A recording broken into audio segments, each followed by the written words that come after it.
बिस्मिल्लाहिर्रहमानिर्रहीम। अच्छा, आज जो है हम एजेक्स के थ्रू ये रिकॉर्ड डिलीट करते हैं, कोई एक आधा। ठीक है, लास्ट टाइम हमने एजेक्स की बेसिक वर्किंग देखी थी कि एजेक्स कैसे काम करता है ना। एजेक्स का वैसे लेक्चर भी मैंने दे दिया था, वीडियो वो भी है, लेकिन चले इस इधर भी वीडियो बन जाएगी।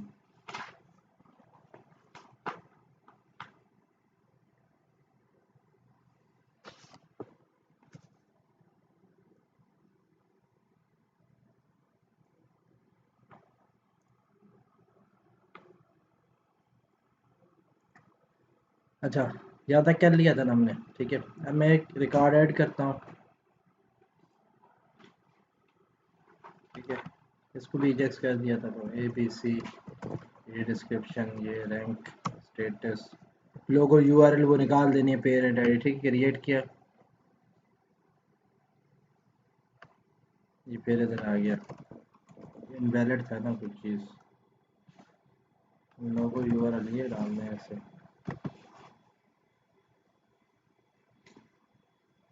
अच्छा, एजेक्स डेमो पे आ गई ना, इसको वो करना है अपना क्रिएट वाले बटन से, कैटेगरी क्रिएट, एक दो एक्स्ट्रा बना लेना जिनको हमने डिलीट करना है।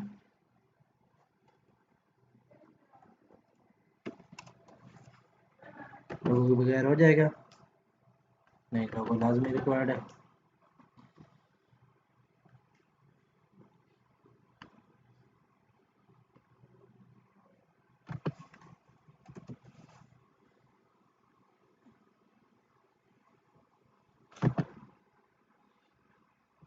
फिर भी करना है।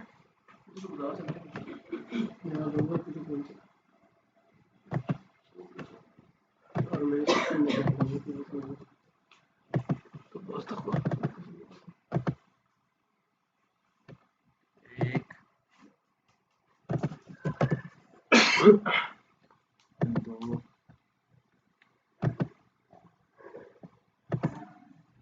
तीन। ठीक है, अब हमने इनको डिलीट एजेक्स से करना है। ठीक है,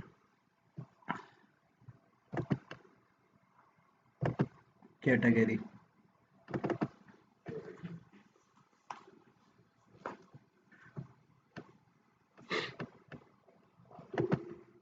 ये डिलीट का कोड लिखा हुआ। ठीक है, एक ये डिलीट है जिससे वो गेट करके दिखाता था, और ये डिलीट करता था। ठीक है, अब हमने दिखाना नहीं है।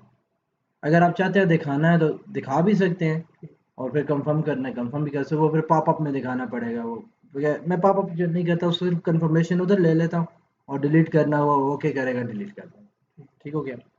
अच्छा, अब ये देखें, ये डिलीट है, ये इंडेक्स पेज है, कैटेगरी का इंडेक्स, ये वाला। इसमें देखें, ये वाला डिलीट का है, डिलीट।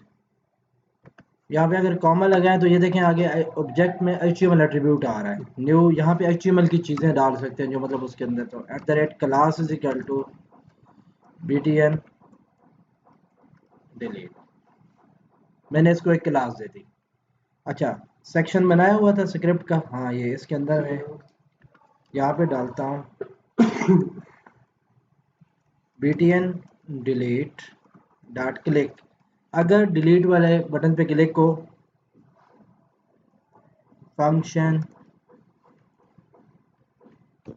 ये वाला फंक्शन का सबसे पहले तो आप देखें कि जब ahref होता है ना, जो भी एंकर टैग, उस पर क्लिक होती है तो डिफ़ॉल्ट फंक्शन क्या होता है, href में जो होता है वो उसमें मूव कर जाता है। हमने सबसे पहले इस चीज़ को रोकना है कि मूव ना हो। आपको रिटर्न फॉल्स और प्रिवेंट डिफ़ॉल्ट का बताया था ना। रिटर्न फॉल्स में मतलब आगे वाला कोड एग्जीक्यूट नहीं होता। ठीक है, और प्रिवेंट डिफ़ॉल्ट में जो डिफ़ॉल्ट काम है ना वो रुक जाता है, लेकिन आगे वाला कोड एग्जीक्यूट होता है। तो यहाँ पे आप इवेंट ले लें, ई ले लें, और उस ई के साथ ई डॉट प्रिवेंट डिफ़ॉल्ट कर लें कि जो उसकी डिफ़ॉल्ट फंक्शनलिटी है वो ख़त्म हो जाए। सेव करें, रिफ़्रेश करें, ये देखिए आप डिलीट करें, डिलीट नहीं जाता आगे, गेम रुक गया। एक बात। दूसरी बात, अब हमने एजेक्स रिक्वेस्ट सेंड करनी है सर्वर वाली साइड पे, लेकिन उससे पहले पहले यूज़र को कंफर्मेशन पॉपअप या कोई भी जो अलर्ट है, अलर्ट दे देते हैं। अलर्ट देने के लिए मैं पहले सबसे पहले जो चीज़ है ना, मैं var अंडरस्कोर दिस, क्योंकि सिर्फ दिस नहीं लिखा जा सकता, दिस रिजर्व कीवर्ड है, इजिकल $, दिस जिस पे क्लिक हुई है उसको मैंने अंडरस्कोर दिस में ले लिया है। अब यूजर को क्या पता उसने यहाँ क्लिक की थी, यहाँ की थी, मैं ये दिखाऊंगा ना, क्या आप हवावे को डिलीट करना चाहते हैं? अच्छा पहले ये देखें कि ये सारे बटन एक टीडी में हैं, ठीक है, और ये सारे टीडी एक टीआर में हैं। अगर मैं इसको ये कहूँ कि आप जिस बटन पे क्लिक हुई है उसके पेरेंट टीआर में जाएं, समझ आ रही है ना बात? तो यहाँ मैं कहता हूँ वार नेम, मैं वो कैटेगरी का नेम निकालना चाहता हूँ जिसको डिलीट किया जा रहा है, तो उसको मैं कहता हूँ कि underscore this dot parents. Parents का मतलब होता है फर्स्ट लेवल में बेशक 2-3 स्टेप ऊपर जाना पड़े, लेकिन आप टीआर पे जाए, जितने भी ऊपर जाना, टीआर पे चला गया। डॉट फाइंड, इस टीआर से आप फाइंड करें किस चीज़ को। इधर भी मैं एक क्लास दे देता हूँ आसानी के लिए, यहाँ पे कैटेगरी का नेम शो हो रहा है ना, ठीक है, इस पूरे को मैं स्पैन में रखता हूँ और स्पैन को क्लास देता हूँ, सी नेम दे देता हूँ, कोई भी दे दें क्लास। अच्छा इससे मैं कहता हूँ आप फाइंड करें सी नेम को, उसका जो भी HTML है या टेक्स्ट, एक ही बात है, क्योंकि वो फॉर्मेट सिंपल टेक्स्ट है ना, HTML लिखें या टेक्स्ट लिखें एक ही बात, वो आप दे दें, वो नेम आ जाएगा। अब इसको अलर्ट करें, alert are you sure you want to delete plus name, अब आवे प्लस कैटेगरी, एक स्पेस मैंने इधर दी ताकि कैटेगरी के नेम के बाद भी एक स्पेस हो और डिलीट के बाद भी एक स्पेस हो, दरमियान में इसका नेम आएगा, ठीक है। अब देखिए मैंने कहा डिलीट, कहता are you sure you want to delete Samsung category, यानी कि कुछ वाजे हो गया कि मतलब क्या डिलीट करना चाह रहे हैं। अच्छा ये मैंने अलर्ट किया ना, वो इसको मैं प्रॉम्प्ट करूंगा, प्रॉम्प्ट, और ये मैं लिखूंगा इफ प्रॉम्प्ट, अगर उसने यस किया तो इसके अंदर आएगा, नो किया तो नो पे तो हमने कुछ करना ही नहीं है ना, ठीक है। अब इसमें यस और नो दोनों आए, ये देखें डिलीट, अच्छा प्रॉम्प्ट नहीं सॉरी, कंफर्म, कंफर्म। प्रॉम्प्ट में तो यूजर से कुछ चीज़ मांगते हैं ना, अलर्ट में यूजर को दिखाते हैं, प्रॉम्प्ट में यूजर से मांगते हैं, और कंफर्म में यूजर से कंफर्मेशन मांगते हैं। ओके ये कैंसिल, ठीक है। अच्छा अगर वो कर देता है यस, तो ये जो डिलीट के पहले आपके बने हुए हैं ना, मैं उनको भी रहने देता हूँ, मैं एक अलग से डिलीट बना देता हूँ यहाँ पे, public action result delete category, बेशक इसको गेट रखें बेशक पोस्ट रखें, आपकी मर्जी है। हाँ इसमें अगर आप रिस्ट्रिक्शन लगाना चाहते हैं कि यूआरएल में कोई लिख के इसको मतलब कॉल ना कर ले, तो आप यहाँ पे लिखते हैं request, if request dot is Ajax request, क्या एजेक्स रिक्वेस्ट है, अगर एजेक्स रिक्वेस्ट है तो ये कॉल करें, एल्स ये। अब बेशक इसकी जो है ना, इसको स्ट्रिंग कर लें, वापस जो भेजना है, यहाँ पे आप भेज दें return you can not call it directly, आप इसे डायरेक्टली कॉल नहीं कर सकते, ये एजेक्स से कॉल होगा। एजेक्स में हमने क्या करना, अब यहाँ पे इंट आईडी करना है, इंट आईडी जो आपने आईडी लेनी है, ठीक है। और इसी तरह using application DB context DB is equal to new DB, var category is equal to db dot categories dot find, जिस तरह ऊपर डिलीट में लिखा हुआ उसी तरह, ठीक है। If category is equal to null, अगर नल आ गई, इससे मुराद उसने आईडी वगैरह कोई इंस्पेक्ट एलिमेंट करके चेंज किया है या कोई ना कोई प्रॉब्लम किया है, आप कर दें रिटर्न -1। अच्छा स्ट्रिंग में भेजना है, स्ट्रिंग में भेज दें ऐसे -1 भेज दें, या अगर पूरा मैसेज भेजना चाहें आपकी मर्जी, लेकिन कोशिश करें यहाँ से शॉर्ट चीज़ भेजें, और वहाँ पे आपको लिख दें कि अगर -1 आ रहा है तो ये मैसेज दिखाएं, -2 आ रहा है ये मैसेज दिखाएं, -1 का मतलब रिकॉर्ड नहीं मिला, ठीक है। एल्स, ये अपनी मर्जी से आपने रखना, ज़रूरी नहीं -1 हो, -a लिख दें, माइनस लिख दें, कुछ भी लिख दें। एल्स में आप इस कैटेगरी को डिलीट करने की कोशिश करें, db dot categories dot remove category, db dot save changes, अगर सेव हो जाता है तो रिटर्न 1, ठीक हो गया।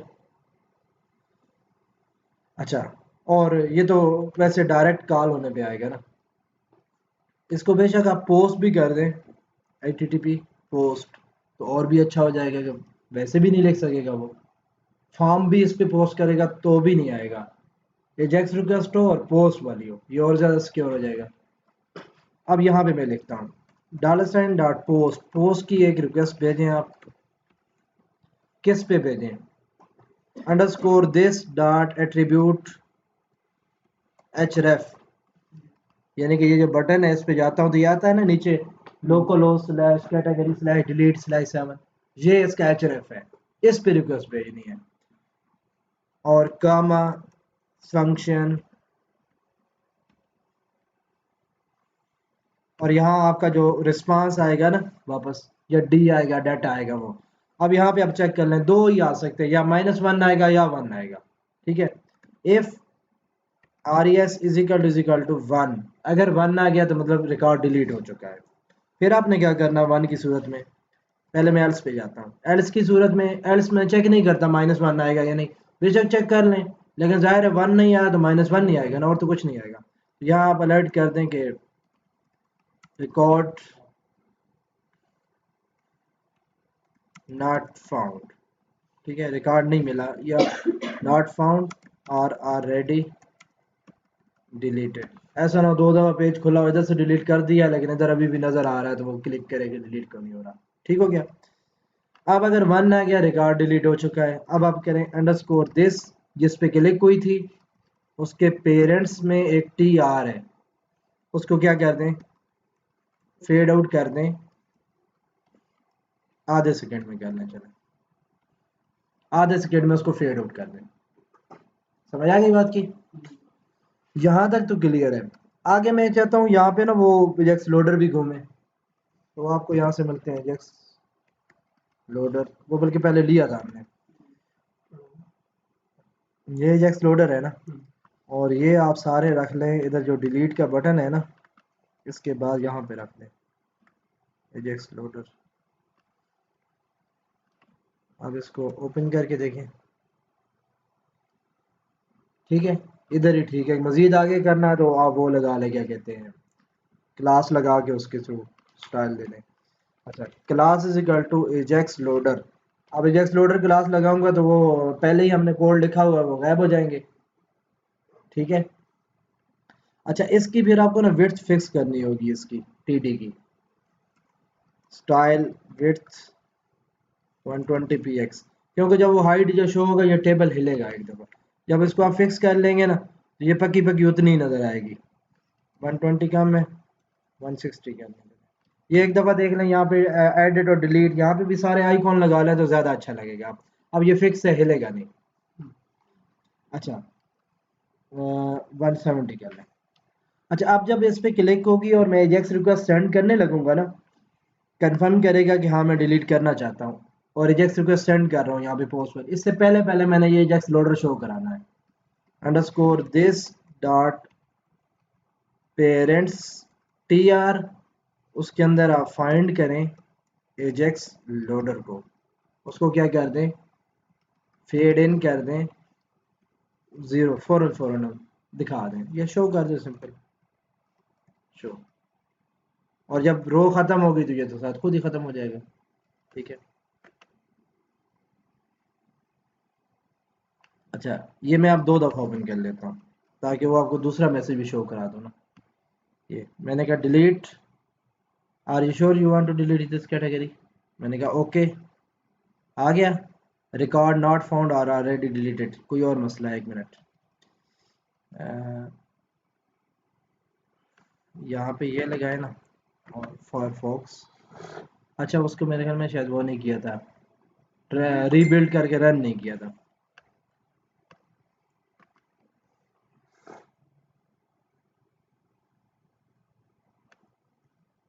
डिलीट, ओके, इधर आ ही नहीं रहा। अच्छा डिलीट कैटेगरी है ना, हाँ ये हमने काम गलत किया कि यहाँ पे देखे तो क्या आ रहा है नीचे, कैटेगरी डिलीट, हमने एक्शन का नाम क्या रख दिया था, डिलीट कैटेगरी, तो वो हमने सेट करना है। वो मैसेज दूसरी तरफ से आ रहा है। तो ये आपका इंडेक्स पेज है, पहले आपका ये था इस तरह, इसको कॉपी, ऊपर मैं ये भी रहने देता हूँ ना, ये नया डाला था, इसको ये निकाल देता हूँ। ये कमेंट पहले ये था, इसको हमने ये कर दिया, लेकिन अब डिलीट के बजाय डिलीट कैटेगरी।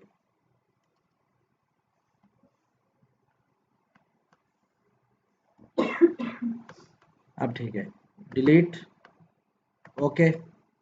अब आ गया इधर ही, आईडी ले आया। स्टेप बाय स्टेप देख लें। एजेक्स रिक्वेस्ट है, कैटेगरी फाइंड की, मिल गई। कैटेगरी को रिमूव किया, सेव किया, रिटर्न 1 किया और कंटिन्यू करें तो वो हाइड हो चुकी है। अब मैं इसको ये ख़त्म कर देता हूँ। कितनी कैटेगरियाँ डिलीट होगी, कोई गल इधर से बना लेते हैं। क्रिएट, वो आईडी यूज़र पास होती रही ना उधर से दूसरे डिलीट वाले एक्शन को, उधर से उसने डिलीट कर दें।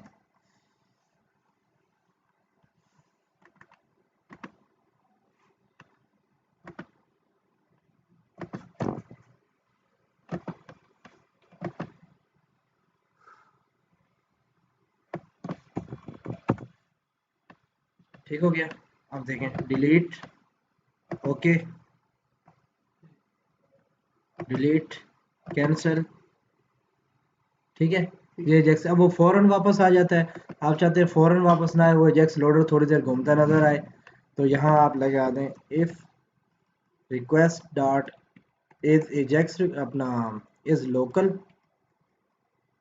ठीक है, अगर लोकल रिक्वेस्ट है तो system dot threading dot thread dot sleep, 2 second के लिए स्लीप करा दें इसे।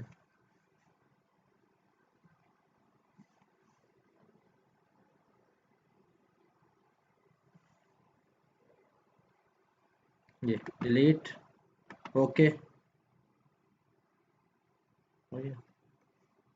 ठीक है।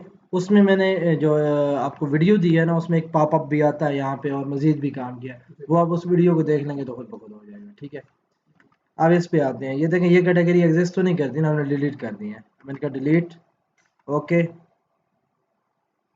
अब ये रिकॉर्ड नॉट फाउंड आ रहा है, डिलीटेड।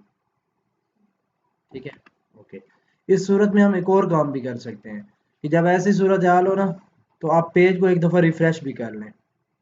ये हो ना, एक तो से बताएं कि रिकॉर्ड पहले से डिलीट हो चुका, पेज पुराना है, तो इसमें एक होता है window dot location dot reload. वो दोबारा पेज को रीलोड कर देगा, रीलोड करेगा तो नई कैटेगरीज आ जाएंगी, पुरानी जो मतलब है वो ख़त्म हो जाएंगी ऑटोमेटिकली। ठीक हो गया यहाँ तक, ओके। प्रोडक्ट को भी डिलीट करना है तो ऐसे ही करना है।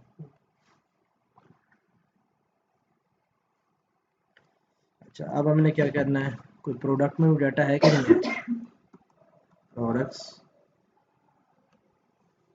प्रोडक्ट, हाँ ये प्रोडक्ट में हमने 3 प्रोडक्ट ऐड की थी, बस वही है। अच्छा, आगे हमने शॉपिंग कार्ट वाला करना था। क्लाइंट साइड पे क्लाइंट का लेआउट बनाया था, कोई नहीं बनाया था। एडमिन में तो बनाया था ना, क्लाइंट में अब मैं सिंपल जो इसका बना हुआ है ना, मैं उसको लेके चलता हूँ। ठीक है, वो अगर लगानी हो थीम शीम वो खुद फिर लगा ले, जिस तरह एडमिन में लगाई इस तरह क्लाइंट में भी ऐसी ही लगेगी। ठीक है, ये जो कर ले वो तो कोई मसला नहीं, आप तो अच्छी लुकिंग के लिए थीम यूज करते हैं, आपकी मर्जी ना करें बेशक। थोड़ा उनके लिए अट्रैक्टिव हो जाता है, थोड़ी थीम अच्छी, पूरा बनाने के बाद भी थीम चेंज कर सकते हैं। उसी जो डिफॉल्ट है ना उसी में कलर शलर ये वो थोड़ा सा अच्छा कर लें तो ठीक हो जाएगा, कोई मसला नहीं। हाँ, अच्छा। अब हम आते हैं क्लाइंट साइड पे, प्रोडक्ट कंट्रोलर और ये होम कंट्रोलर। होम में ये इंडेक्स है। ठीक है, एक तो मैं टॉप पे जो एक मेन्यू बनाना चाहता हूँ जिसमें जितनी कैटेगरीज मैंने रजिस्टर की हैं सारी कैटेगरीज शो हो रही हूँ। फिर जिस कैटेगरी पे क्लिक करूँ उसी की प्रोडक्ट्स मुझे शो हो। मैं कुछ इस तरह से करना चाहता हूँ। अभी मेरे पास जो रिकॉर्ड है वो कैटेगरीज डिफरेंट डिफरेंट है, या कैटेगरी सबकी नोकिया है, एडिट का पेज बना हुआ भी नहीं है। ठीक है, चले मैं उधर से ये फिर बाद में कर लेंगे, फिलहाल ऐड टू कार्ट वाला कर लेते हैं। जी, हाँ शॉपिंग कार्ट, ये कार्ट कंट्रोलर। आज सिर्फ मेथड बना लेते हैं सारे जो यूज करने हैं, कल फिर शॉपिंग कार्ट को बनाते हैं, सारा वो शॉपिंग कार्ट का सिनेरियो पूरा हो जाएगा। सबसे पहले ये कि यहाँ पे सेशन और कुकीज़ का बताया था आपको, नहीं बताया था ना, तो अभी मैं सेशन और कुकीज़ का बताता हूँ थोड़ा सा। सेशन क्या होता है, यहाँ मैं एक सेशन डेमो कंट्रोलर बना लेता हूँ, कंट्रोलर सेशन डेमो। सेशन क्या होता है, जैसे आप कहते हैं ना यूनिवर्सिटी में जाते हैं जी सेशन खुल गया है, नए ख़त्म हो गया सेशन। सेशन का मतलब आप आम ज़ुबान में ये लें कि एक मुख्तसर दौरानिया, एक मखसूस मुख्तसर दौरानिया, यानी लॉन्ग टाइम नहीं चलेगा, ख़त्म हो जाएगा, लेकिन कोई मखसूस टाइम है जिसके साथ ख़त्म होगा। ठीक है, अगर मैं यहाँ पे एक बनाता हूँ int x is equal to 10, क्या ये x इज इक्वल टू 10 मुझे पब्लिक एक्शन रिजल्ट इंडेक्स 2 यहाँ में मिल सकता है वो x? क्यों नहीं मिलेगा? इसकी वजह यह कि मैं एक रिक्वेस्ट इस पे भेजूंगा और ये दूसरी रिक्वेस्ट होगी। हाँ, अगर मैंने controller to action data move करना है, एक्शन टू एक्शन मूव करना है ना, तो मैं टेम्प डाटा यूज कर सकता हूँ। टेम्प डाटा में कोई भी इंडेक्स बना लें आप, एक्स ही बना लें जिसके नाम से है, इसके ऊपर आप एक्स रख लें, या यहाँ पे आप var1 कर लें, चले, जरूरी नहीं कि नाम कोई भी हो। यहाँ पे आप करें int x is equal to temp data में var1, और ये आप कन्वर्ट भी करेंगे फिर जिस टाइप में है, कन्वर्ट टू इंट 32, ये इस तरह आपको मिल सकता है। लेकिन सपोज करें कि इंडेक्स से ही वापस रिस्पांस चला गया, ये तब जब आप इसको इंडेक्स पे आएगा और आप इसको करेंगे टेम्प डाटा में रख के return redirect to action index, वो इंडेक्स पे आएगा, आप इसको आगे भेज देंगे इंडेक्स 2 पे, तब जो टेम्प डाटा में डाटा रखेंगे वो जाएगा साथ। मतलब मैं इसको अभी लिखूंगा ना कार्ट स्लैश, इसको यहाँ मैं लिखता हूँ slash cart slash index, index लिखा ना, इंटर किया, तो एक तो इसका वो भी नहीं है ना, ये पहले ऐड करना पड़ेगा, इसके ऊपर कोई भी ऐड कर ले, ऐड, और ये एम्प्टी ऐड कर लें बेशक, ठीक है। अब करें इंडेक्स, अब ये इंडेक्स 2 आ जाएगा, कार्ट का या कौन सा है, सेशन डेमो है ना, session demo slash index, enter किया, session demo, the page is not redirecting properly, क्या मतलब है? अच्छा, वो दोबारा इंडेक्स पे भेज दिया ना, इंडेक्स 2 पे भेजना मैंने, वो तो इन्फिनिटी टॉप इंडेक्स, उसको इंडेक्स पे भेजता रहेगा भाई। अब देखें मैंने इंडेक्स 2 नहीं लिखा, मैंने इंडेक्स लिखा, ये इंडेक्स 2 पे आ जाता है। यही चीज़ लॉगिन में यूज़ होती है, वो चेक करता है यूज़र लॉगिन नहीं है, तो उसको ऐसे ही दूसरे एक्शन पे रिटर्न रीडायरेक्ट ऑप्शन कर देता है। ठीक है, यहाँ तक समझ आ गई बात? अच्छा, इस सूरत में मैं ये जो टेम्प डाटा है ना, मैं अगर इसकी टाइप कर दूँ स्ट्रिंग कर दूँ और यहाँ पे रिटर्न व्यू ना करूँ, इसको करूँ रिटर्न एक्स, वही एक्स जो ऊपर रखा है मैंने, ठीक है,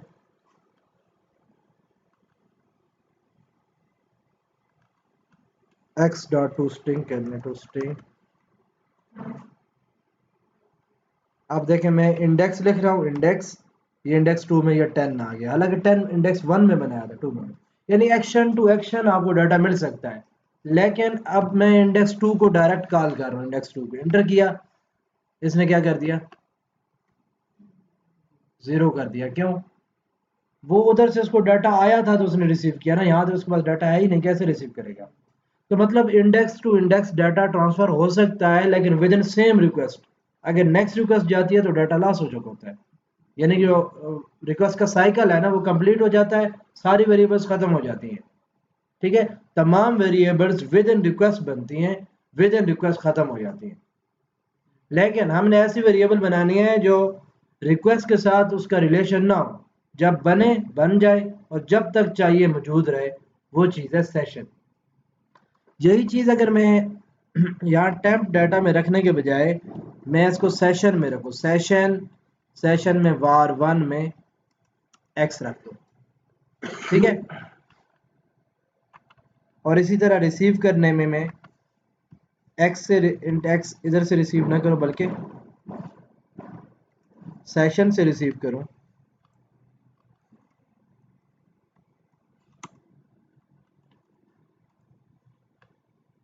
ये अब देखें मैं इंडेक्स 2 कार कर रहा हूँ डायरेक्ट, पहले तो वो एरर दे देगा कि सेशन के अंदर वो चीज़ है ही नहीं, मतलब एरर नहीं दिया, वो एंड था तो उसने उसको जीरो कर दिया।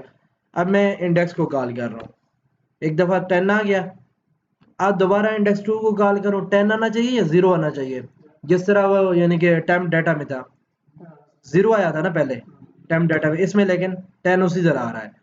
इससे मुराद है कि इसने सेशन में डाटा सेव रखा तो अगली रिक्वेस्ट में भी वो डाटा मिलेगा आपको। सेशन ये चीज़ है। अच्छा बैक एंड पे होता क्या है इसको कैसे पता, मैं अगर यहाँ गूगल क्रोम खोलता हूँ ये, और यही मैं लिंक यहाँ 10 आ रहा है ना इसका रिजल्ट, यही लिंक मैं यहाँ पे पेस्ट करता हूँ, यहाँ पे जीरो बता रहा है, इसकी क्या रीजन हो सकती है। सेशन जो है ना वो हर एक ब्राउजर का अलग अलग सेशन होगा, और उसको कैसे पता चलेगा कि ब्राउजर का सेशन है या ये गूगल क्रोम है ये फायरफॉक्स है, उसको कैसे पता चलेगा। आप किसी भी यूनिवर्सिटी में जाते हैं, वो आपको रोल नंबर देते हैं जो किसी और दूसरे का नहीं होता। नादरा के पास जाते हैं, वो आपको आईडी कार्ड नंबर देते हैं जो किसी और का नहीं होता, बाद औक़ात हो भी जाता है, सिस्टम पाकिस्तानी है ना, खैर होता तो नहीं है लेकिन फिर भी। आप गवर्नमेंट इदारे में जाते हैं, आपको पर्सनल नंबर या पी नंबर मिलता है जो किसी दूसरे का नहीं होता, ऐसा ही है यहाँ भी यही चीज़ होती है, इसको हम कहते हैं सेशन आईडी। हर दफ़ा जब सेशन के साथ कोई काम करते हैं तो सेशन सर्वर साइड से जो रिक्वेस्ट वापस आती है वो एक कुकी लाती है, कुकी के अंदर सेशन आईडी सेव कर देती है। कुकी क्या होती है, ब्राउजर के अंदर कोई डाटा सेव होता है, उसको हम कुकी कहते हैं, वो भी मैं आपको दिखाता हूँ यहाँ पे। जब रिक्वेस्ट सेंड होती है तो उसके साथ जितनी कुकीज हैं वो सारी साथ जाती हैं। आप ऑफिस में आए ना, आपको जॉब मिली, उन्होंने आपको एक कार्ड दिया, आइडेंटिटी कार्ड कोई भी दिया, वो ऑफिस का कार्ड जो होता है, ठीक है। अब नेक्स्ट टाइम जब भी आप जाते हैं आप कार्ड दिखाते हैं, वो आपको पहचान लेता है कि ये फलां आने देते हैं, ऐसा ही है। इसी तरह जब यहाँ एप्लीकेशन पे आपकी रिक्वेस्ट जाती है तो वो सारी कुकीज यानी कि वो आपका आइडेंटिटी कार्ड वो साथ लेके जाती है, उससे वो उसको पहचान लेता है कि ये कौन है, उसने अपना डाटा रैम के अंदर सेव रखा हुआ है, ठीक है। वो उधर से मैच कराता है, डाटा आपको दे देता है। अब कोई और जाता है वो कार्ड साथ नहीं लेके जाता, तो फिर क्या होता है, उसको डाटा नहीं मिलता। अब एक और चीज, आप एम्प्लॉय हैं लेकिन आपसे कार्ड गुम हो गया, अब आपको कोई जाने देगा आगे, आइडेंटिटी नहीं है ना। अब देखें मैं इसको एक दफा फिर ओपन करता हूँ, इंटर किया, 10 आ रहा है। अब जो मैंने आपको बताया ना आइडेंटिटी या सेशन आईडी, मैं इसकी डिलीट कर देता हूँ, डिलीट करूंगा ये फिर जीरो हो जाएगा, 10 नहीं आएगा। हाँ नमाज पढ़ ले, चले यहाँ पे थोड़ा स्टॉप कर लेते हैं। अच्छा जी, तो क्या बात कर रहे थे, अच्छा सेशन में जो भी आप डाटा रखते हैं वो मतलब हर रिक्वेस्ट के अंदर आपको मिलता है। अब मैं फिर इसको एंटर करता हूँ, जब तक ये एप्लीकेशन चल रही है सेशन बना हुआ डॉट नेट में। पीएचपी में चूंकि एप्लीकेशन के एग्जीक्यूशन का उस तरह तरीका कार नहीं होता, डॉट नेट में एप्लीकेशन एग्जीक्यूट होकर मेमोरी में लोड हो जाती है, वहां से चलती रहती है। अब अगर मैं यहाँ से एक दफ़ा इसको दोबारा रन करूँ ना, या अगर यहाँ पे रन है तो विदाउट डिबगिंग है ना, वे डिबगिंग होती, मैं इसको स्टॉप करता, स्टॉप करके फिर रन करता तो सेशन एक्सपायर हो जाता, तब भी खत्म हो जाएगा। वो कुकीज पे डिपेंड करता है, वो मैं कुकीज बताता हूँ कुकीज कितने तरह की होती है। अब मैं बात कर रहा था कि सेशन में जो डाटा हमने सेव रखा, वो सेशन का जो भी तरीकाकार, उसको कैसे पता चला कि ये वही ब्राउजर है जिसने डाटा सेव किया है। उसने अगर 15 सेव किया है, इसने 10 सेव किया है, इसको 10 मिलता रहेगा, उसको 15 मिलता रहेगा। कैसे, फेसबुक में आप लॉगिन हैं, गूगल क्रोम में, फायरफॉक्स में फेसबुक खोले हो दोबारा लॉगिन मांगती है, क्यों। तो ये सारी चीज़ें आप अगर यहाँ पे जाएं, और ये आपके पास है ऑप्शन, ऑप्शन में जाएं तो ये प्राइवेसी है। प्राइवेसी हर एक ब्राउजर का अपना अपना होता है। यहाँ पे आप देखें रिमूव इंडिविजुअल कुकी आ रहा है, इस पे आप जाएं, लोकल होस्ट लिखें, लोकल होस्ट, ये सारी लोकल होस्ट की कुकीज आ गई।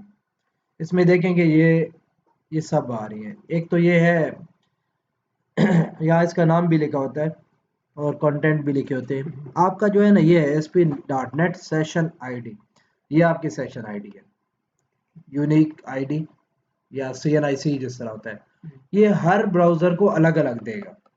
अब जब रिक्वेस्ट जाएगी ना, उस रिक्वेस्ट के अंदर ये भी जाएगा, ये भी कैसे जाएगा वहां भी मैं आपको दिखाता हूँ कि इसको लेना कैसे है, अगर वहां से आपने लेना है या आप अपना कोई डाटा यहाँ कुकीज में रखना चाहे तो कैसे रखना है वो भी बता दो।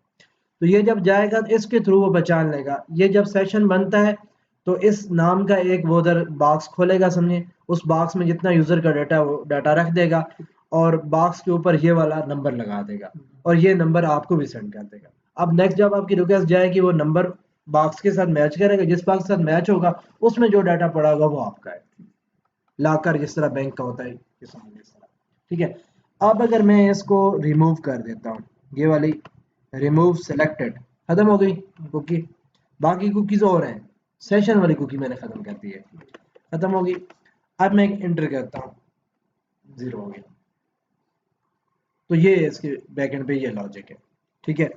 अच्छा, अब ये वाली कुकीज अगर हम देखना चाहें कि कैसे आती हैं, तो ये सारा कुछ रिक्वेस्ट के अंदर होता है। ये सेशन डेमो में अगर मैं यहाँ पे लिख लूँ var r is equal to request, ये जो रिक्वेस्ट का ऑब्जेक्ट है ना, सब कुछ इसके अंदर होता है, जिसमें मैं चेकता हूँ request dot is local, request dot is reject request, इसमें और भी बहुत सारी चीज़ होती है। तो ये मैं रिक्वेस्ट का ऑब्जेक्ट ही ले लेता हूँ, इससे पूरा डाटा निकाल लेता हूँ भाई कौन कौन सा आता है। ये फायरफॉक्स इंटर करें, इंडेक्स है ना, इंडेक्स टू नहीं, इंडेक्स, ये आ गया। ये।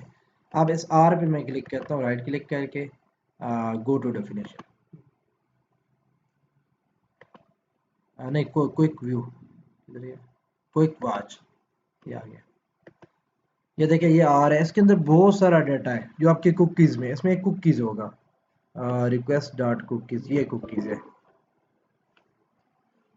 ये कुकीज़, कुकीज़ में देखें कौन कौन सी कुकीज़ हैं, 5 कुकीज़ है, ये 5 आ रहा है, ठीक है।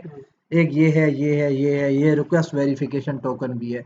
इसको अगर आप खोले रिक्वेस्ट वेरिफिकेशन टोकन, इसके अंदर वैल्यू क्या आ रही है, तो ये एक तो ये कीज़ है ना, तो दूसरी वैल्यूज़ अलग आ रही होगी यहाँ पे कहीं पे, बेस, ये कीज़ हैं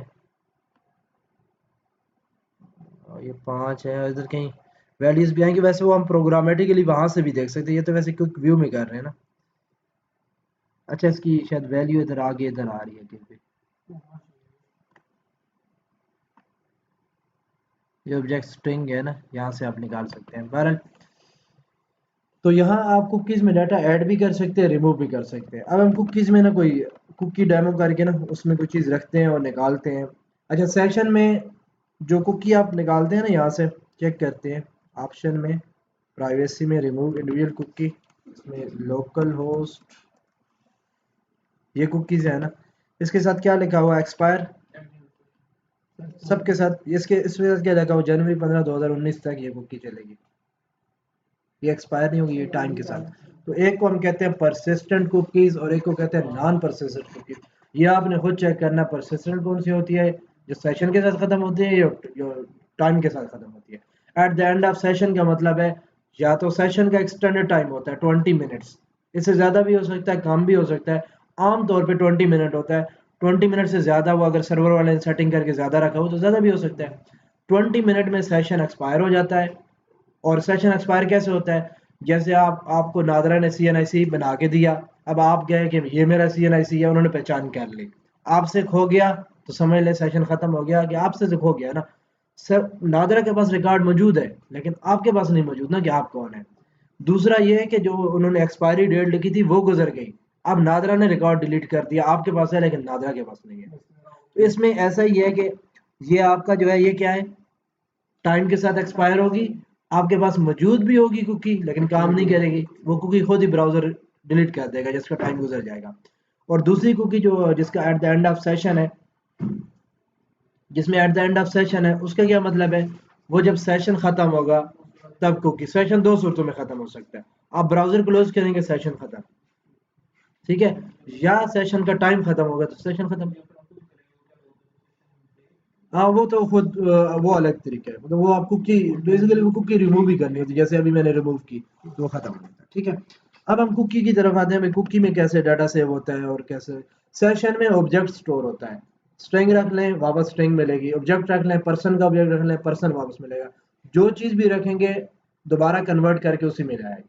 हाँ, अगर मैं फर्ज किया मैंने प्रोडक्ट का ऑब्जेक्ट रखा था सेशन में, मुझे कैसे वापस मिलेगा, मैं कहूँगा var x is equal to session में पी के नाम से रखा हुआ फर्ज किया, अब ये एक्स डॉट, ये तो कुछ भी नहीं आ रहा, इसको क्या पता कि पी के नाम से पता नहीं आपने क्या रखा हुआ था। इसको हम फिर कास्ट कैसे करते हैं? कन्वर्ट वाला तो कन्वर्ट टू कर लेते हैं ना। इसको मैं पी कर लेता हूँ क्योंकि एक्स नीचे यूज हुआ है। इसको आप लिखते हैं एज प्रोडक्ट, ऐसे एज प्रोडक्ट, यानी कि जो स्ट्रिंग इंटीजर फ्लोट या वो है वो तो कन्वर्ट टू के साथ आ जाते हैं। जो कन्वर्ट टू के साथ नहीं आते उसको आप लिखेंगे सेक्शन पी एज प्रोडक्ट, वो उसको प्रोडक्ट में कास्ट करके आपको दे देगा। फिर अगर आप पी के साथ लिखेंगे पी डॉट तो ये सारे प्रोडक्ट की चीजें आ जाएंगी। अच्छा अब हम आते हैं सेशन का, पता चल गया ना। सेशन क्या करता है? कुकी भेजता है और उस कुकी की बेस पे डिटेक्ट करता है कि कौन सा ब्राउजर है। अब हम कुकी को कॉल करते हैं। मैं आज़ाद कश्मीर में गया था लेक्चर देने, तो 120 फीमेल थी। उनके एक थी औरत फाउंडेशन, उनके थ्रू यूएसएड औरत फाउंडेशन और लाइफ डेवलपमेंट फाउंडेशन एलडीएफ और एक और कंपनी थी, चारों ने मिलकर कोई एक प्रोग्राम बनाया था भाई। उधर की जो खवातीन है उनको पता चला है भाई डॉट नेट क्या है, पीएचपी क्या है, ग्राफिक डिजाइनिंग क्या है। वो कहते हैं ग्राफिक डिजाइनिंग में जाना है। जाके देखते हैं अच्छा ये ग्राफिक डिजाइनिंग होती है। तो वो कहते हैं ये तो हमने नहीं करनी। इन्होंने इंटर्नशिप लेनी थी लेकिन उन्हें पता नहीं था कि चीज़ें होती क्या हैं। कि कई ने मतलब बीएस कर लिया था, कोई कर रही थी, इस तरह था कोई। तो मैं गया तो इस तरह 3 दिन में यानी कि डॉट नेट पढ़ाना था। दूसरा लड़का जो तो गया था उसने ग्राफिक डिजाइनिंग पढ़ानी थी, हम दो इकट्ठे गए थे। तो मतलब सिर्फ ओवरव्यू देना था कि काम करने का पता चल जाएगा भाई कौन सी चीज़ क्या होती है। जब मैं कुकी पे आया तो एक लड़की पूछती है, क्या कहती है, सर ये कुकी का नाम कुकी क्यों होता है? मैं भी चुप हो गया कि इसने क्या पूछा। तो उसके सामने एक दूसरी लड़की बैठी थी, उसने उसका नाम लेके बोला कोई भी नाम मतलब एबीसी। मैंने कहा एबीसी जैसे आपका नाम एबीसी है तो उसका नाम कुकी है। मैंने कहा ये भी ठीक है। तो आपने नहीं पूछना कि कुकी का नाम कुकी क्यों होता है। कुकी, हाँ अच्छा नाम, काम भी क्यूट सा है। अच्छा अब देखें, मैं अगर इंडेक्स को कॉल करूँ ना और स्ट्रिंग डाटा के नाम से उससे लूँ, अगर उसमें करोगे ना slash question mark data is equal to जो भी लिखूंगा इसमें आएगा ना, क्यूरी स्ट्रिंग के थ्रू आएगा ना। अगर मैं यहाँ पे लिखता हूँ ना स्ट्रिंग आईडी, तो फिर रिक्वेस्ट कैसे बनेगी? ये बनेगी slash cookie slash index slash one, one ID में आएगा, या एबीसी आईडी में आएगा। लेकिन अब अगर मैं इसके बजाय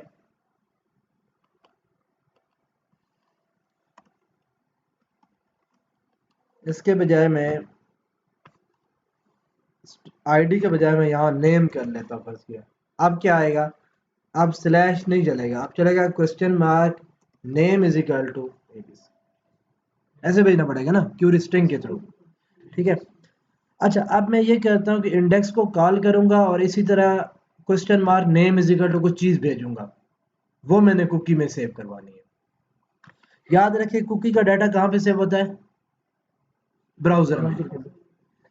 और जब कुकी बनती है तो वो कुकी का डाटा सारा उसमें सेव कर देता हो जाता है, ओके। लेकिन जब सेशन बनता है डाटा कहाँ पे सेव होगा? सर्वर में, यानी कि आपकी एप्लीकेशन जहाँ पे डिप्लॉय है ना होस्टिंग प्रोवाइडर, उसकी रैम पे बनेगा। और वो उसको पता कैसे चलेगा? वो एक कुकी उधर रखेगा, एक स्ट्रिंग रखेगा सेशन आईडी, और वही कुकी में आपको भेज देगा। हर दफा रिक्वेस्ट जाएगी कुकी साथ लेके जाएगी, वो पहचानेगा, उसको डाटा देगा, वापस लेके आएगा। इसका मतलब ये है कि कुकी बनाएंगे सर्वर साइड पे, सेव कहाँ की होगी? क्लाइंट साइड पे। सेशन बनाएंगे सर्वर साइड पे, सेव भी सर्वर साइड पे होगा। लेकिन सेशन को आइडेंटिफाई करना है कि कौन से ब्राउजर, तो सेशन आईडी क्लाइंट साइड पे ऐसे कुकी सेव होगी। अब यहाँ पे मैं कहता हूँ cookie HTTP cookie C is equal to new HTTP cookie. कहता है कुकी का नाम बताएं, क्योंकि कुकीज एक से ज्यादा सेव कर सकते हैं। अब मैं चूंकि नेम रखना चाह रहा हूँ, मैं कुकी का नाम भी नेम ही रख रहा हूँ। यहाँ कामा लगा के आगे उसकी वैल्यू देना चाहे तो वैल्यू भी बता सकते हैं। वैल्यू क्या होगी? वही जो ऊपर से नाम आ रहा है वो। ये सिंगल वैल्यू रखने के लिए।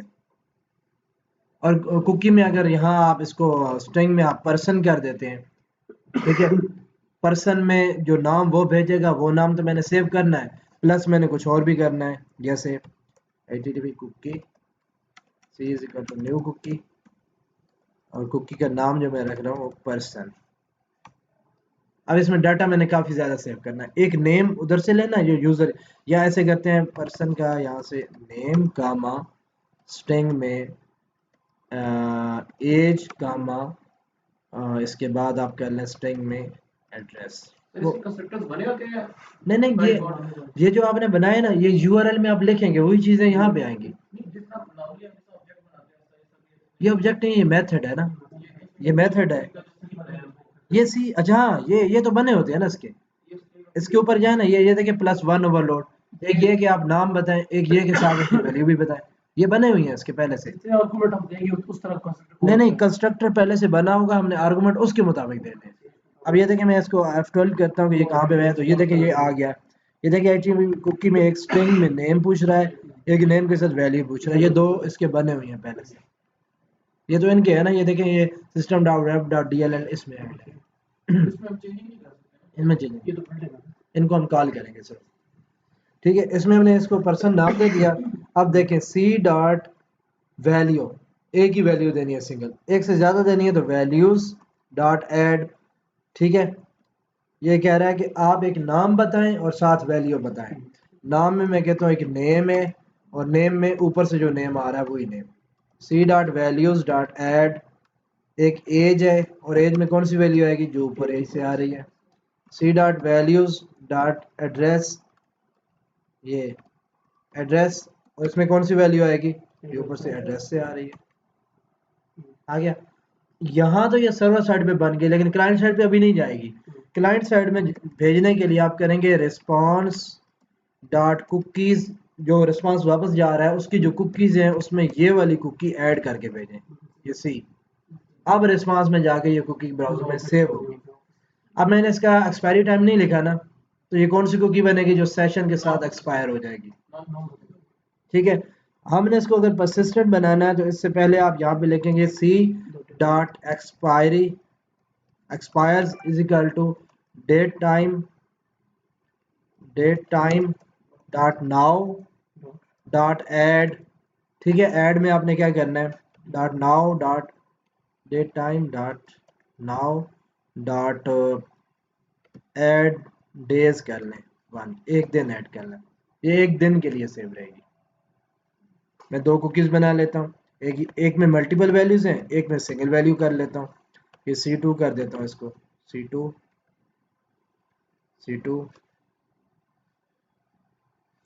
और इसकी वो लिखी भी नहीं साथ, इसका %2 कर देता हूँ इसको। ठीक है, और इसमें वैल्यूज नहीं करता, dot value is equal to some text in cookie 2, ये भी ऐड कर दी C2। अब मैं कॉल करता हूँ, रन करता हूँ, तो ये इंडेक्स कॉल करूँगा कुकी का, /कुकी आ गया। वो मेथड कॉल हो गया ना, बेशक व्यू नहीं आया, लेकिन वो सारा कोड रन हो गया। अब मैं इसको कहता हूँ remove individual cookie local host, तो 1 मिनट।